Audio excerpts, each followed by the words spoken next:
बरेच काही आता मानव धर्माविषयी विचार व्यक्त केले आहे आणि प्रत्येकाची बुद्धी सारखी राहत नाही. त्या पद्धतीनं मी आपल्या अल्पबुद्धीपणानं बोलत आहे.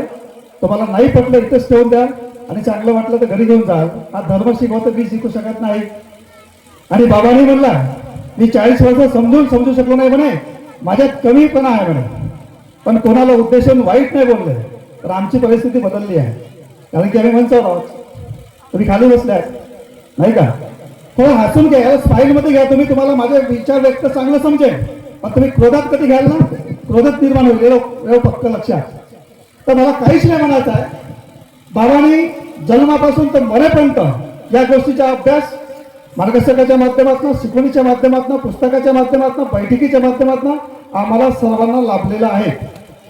आणि याच्या पलीकडे मरणापासून तर मोक्षपर्यंत याचाही अभ्यास बाबांनी केलेला आहे आणि अनुभवाच्या माध्यमातून ते घडलेलं आहे. इथे अनुभव घेणार नाही, थोडंसं विषय वेगळे घेईल.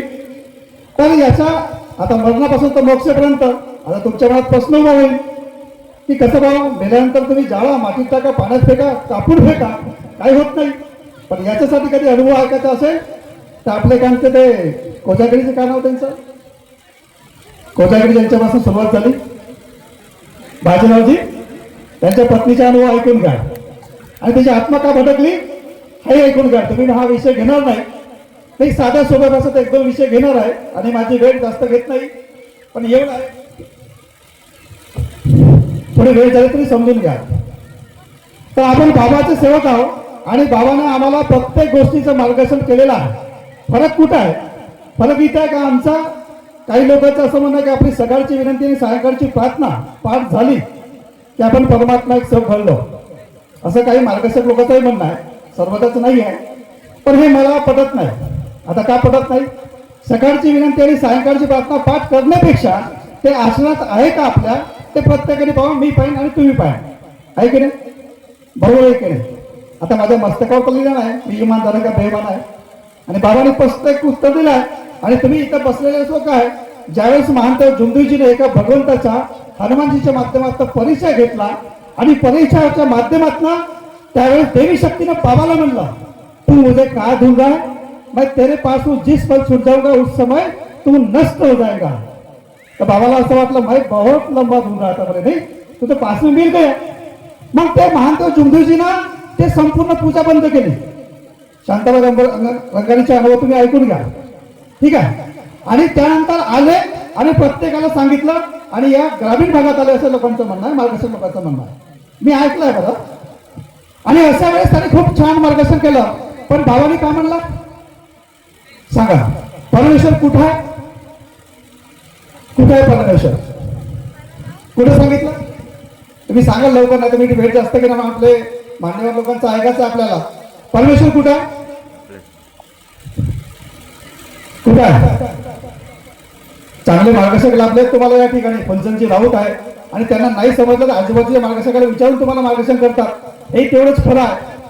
कुठे आहे परमेश्वर?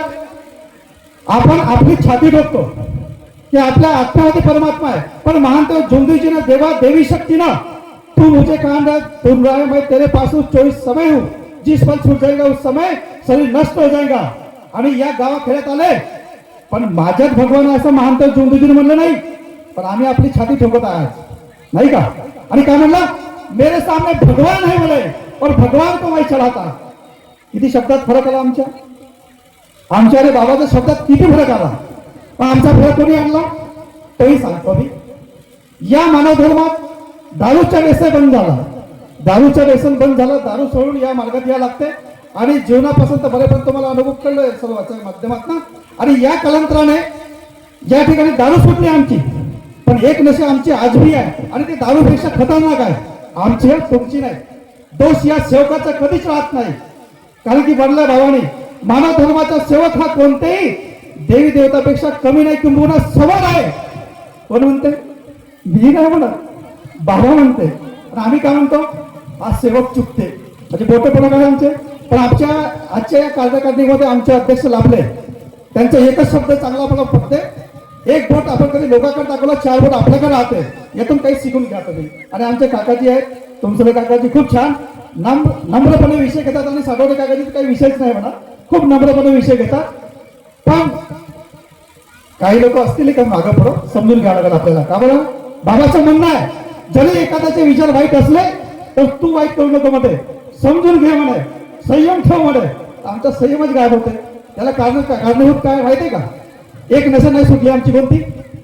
त्या मीची नशा. मी म्हणजे अहंकार. हा मीची नशा मानव धर्मात जास्त वाढली आणि तो मीच एकता भंग करत आहे. परमपूज्य परमात्मा एक सेवक मंडळाचे सेवक मार्गदर्शक कार्यकर्ता कोणी व्यक्ती एकता भंग करू शकत नाही आणि करणार नाही. आणि जो व्यक्ती एकता भंग करते तो परमात्मा एक सेवक राहू शकत नाही. याचं साधं उदाहरण सांगतो. या फुलचर या गावामध्ये एका सेवक आला, मानव धर्माचा सेवक घडला, सुखी समाधानी झाला, त्यांच्या आर्थिक ग्रस्त उंचावून आणि कला समजून घ्या, शब्दाचा मार्ग आहे. आम्ही काय म्हणतो मग? परमात्मा एक सेवक दारू पिते म्हणतो की नाही? कोणी म्हणते? तुम्ही खाली बसणार? अरे तुम्ही खाली बसणारे बोलता का? तुम्ही तर शेवटपर्यंत ऐकायलाच काम आहे. तुम्ही पैसे खर्च केले, आम्ही मस्त बोलून राहिलो नाही का? एवढं स्वागतही केलं, वाचायच्या माध्यमातून स्वागतही केलं, तरी आम्हाला मानसन्मान कमीच आहे का? तरी म्हणते कमीच आहे आम्हाला, नाही का? आणि मी का बरं? बरेचसे कारण सांगा. तात्पर्य की आम्हाला हे म्हणायला पाहिजे की जो परमात्मा एक सेवक दारू पिऊ शकत नाही, परमात्मा एक सेवक सत्ता खेळू शकत नाही, परमात्मा एक सेवक बेविचार करू शकत नाही, आणि जे अशा प्रकारचे जे कार्य करते मानव धर्मात राहू नाही ते लोक एकता भंग करते. त्याच्यावर काहीतरी नाही ते. आता हे लोक नवीन लोक आहे, घेतील, विश्वास आहे आम्हाला. आणि दुसरी बाजू एक अनुभव घेतो तुम्हाला, आणि अनुभवाच्या माध्यमातून एक विषय ठेवणार आहे. आमचे दोन्ही उपाध्यक्ष आणि अध्यक्ष साहेब, आणि ते विचार चांगले असतील तर विचार करायचं, आणि तर सोडून टाकायचं. कालबुद्धीचा माणूस समजून एक विशेष विनंती आहे आपल्याला. आमचे फुलचरजी राऊत मार्गदर्शक या ठिकाणी आहेत का? व्यवस्थेमध्ये गेले आहेत ना? आणि आमचे जांगडे बाबाजी मानवीवाले रामकृष्णजी जांगडे. एक दिवस अचानक फोन आला, आणि फोन आला आमचे दशरथजी कुकडे केसलवाडा सलट पार आहेत का या ठिकाणी? मला सोपा म्हणजे बोलायला सोपं जाईल की मानव धर्म कसा का आणि आम्हाला समोर का करायचा आहे. तर अशा वेळेस दशरथजी कुकडे यांनी मला फोन केला, काकाजी लक्षात ठेवा. आणि फोन केल्यानंतर त्यांनी म्हणे साहेब तुमची वेळ पाहिजे. का म्हणतात मला? आता एवढे बुजुर्ग माणूस, बाबासोबत फिरणारे माणूस, मला कधी साहेब म्हणलं तर ते मला अंबर झालं. अरे म्हणलं काका वैभव म्हण, वैभव म्हणा, कलवजी म्हणा, ते साहेब आपल्याला काही जमत नाही. काय म्हणलं काय झालं? अजी म्हणे जांगडे बाबूजीने तुमची तारीख घेतली आहे, तुम्हाला एका ठिकाणी जायचं आहे, एक सेवकाची समस्या आहे आणि 8-9 वर्ष झाले आहे. का म्हणे? जांगडे बाबूजी शब्द आहे, तुमची तारीख घ्या आणि वैभवला घेऊन या. मी कधी एकटा कोणाच्या घरी जात नाही आणि धर्म तोच शिकवते. जायचं आहे 4 लोक घेऊन जा, सोबत चांगलं होते, आणि तेच आम्हाला करायचं आहे. अशा वेळेस बालकदास ठवकर, कैलासजी कळव बरोबर, फुलचंदजी राऊत बरोबर, आणि एक माझ्यासोबत दशरथजी कुकडे, आम्ही 5 लोक गेलो. समस्या अशी होती की त्यांच्या परिवारामध्ये काकाजी खूप छान मार्गदर्शन करतात आमचे जांगडे बाबाजी. त्या दिवशी मला असं वाटलं की माणसं मार्गदर्शक लोक असं पाहिजे. ते कसं तुम्हाला सांगण्याचा प्रयत्न करतात. परमपूज्य परमात्मा मंडळाचे मार्गदर्शक हे आधारस्तंभ आहे आणि खरंच ते निष्काम कार्य करत आहेत, मी ग्वाही देईन. तर अशा वेळेस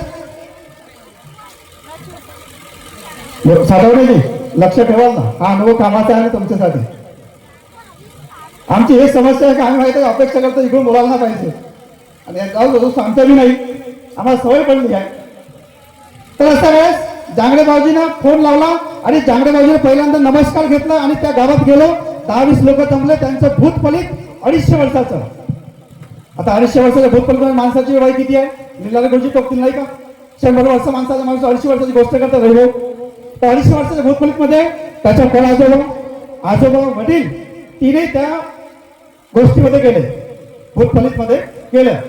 आणि नंबर होता मुलाचा 9 वर्ष झाले, त्याला आराम नाही. आणि काकाजीच्या मनात असा विचार आला की माझ्यामुळे आराम होऊ शकत नाही, तर आपण वैभव बोलायला पाहिजे. का बरं? मला नाही समजलं, त्यांना समजलं असेल. तर अशा वेळेस मी फुलचंदजी राऊत, बालकदासजी ठवकर, कैलासजी कळव आणि मी, आम्ही 4-5 लोक गेलो. त्या ठिकाणी पूर्ण 2-8 लोक जमा झाले. त्याच्या अंगात एवढं भूतफलित यायचं म्हणे की तो त्या अंगात आलं तर 10-12 लोक त्याला पेलायचे नाही, एवढा तो जबरदस्त अंगात भूत यायचा. 15 लोकांना 20 लोकांना पेलायचं नाही. आणि 9 वर्ष आले. मार्गात राहूनही काय आराम होत नाही, त्याचे कारण तुम्हाला शेवटी सांगणार आहे. अशा वेळेस सर्वांनी मार्गदर्शन आपापल्या परीने केलं, पंचमजी राऊतनं केलं, सर्वांनी केलं.